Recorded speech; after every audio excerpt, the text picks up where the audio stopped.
The first casualty of war is the truth. And if the American people knew the truth about U.S. interference in Ukraine, they might not be so eager to start World War III. During World War II, Western Ukraine sided with the Nazis. After the war, the CIA helped Ukrainian Nazis evade the Nuremberg trials and began operating with them within the Ukraine.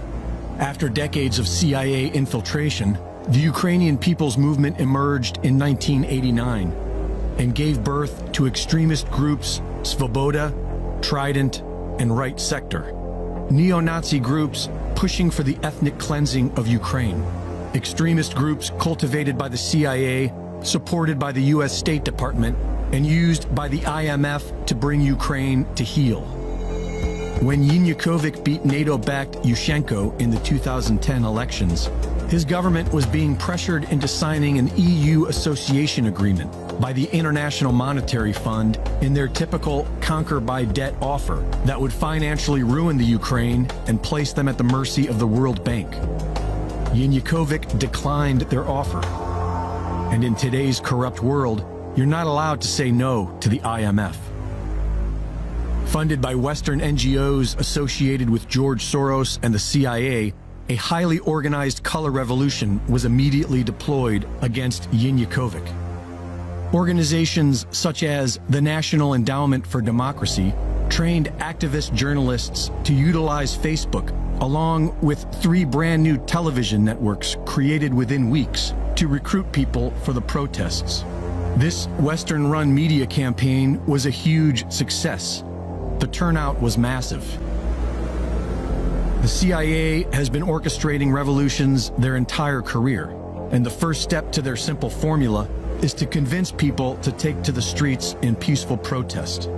They then use agitators to goad the police into violence, and state-run media to ignite the crowd with emotionally charged reports of sacred victims. On November 30th, 2013, the Ukrainian Chief of Staff, associated closely with the U.S. State Department, ordered the streets to be cleared of protesters for the erection of the annual Christmas tree. When the police arrived, they were met by a highly aggressive and well-organized faction of Ukraine's Right Sector, who provoked the police into a violent reaction against peaceful protesters, which is all the Western intelligence media reported on. Predictably, this resulted in more unrest and violence, which was further fueled by U.S. Senator John McCain's support of the protests. Leaked phone calls reveal that the U.S. State Department was orchestrating this coup d'etat from within the U.S. Embassy, with support from Vice President Joe Biden. On February 20th, unidentified snipers, firing from government buildings occupied by the protesters, began firing into the crowd, killing people on all sides. Yanukovych's home and offices were taken by armed mobs, and a new government was put into place with a neo-Nazi element that went on to accept the IMF's spurious loan offer and began murdering the Russian-speaking population of Ukraine in Donbass. As a result of this Western-created quagmire, 96% of the people in Crimea voted in favor of joining Russia.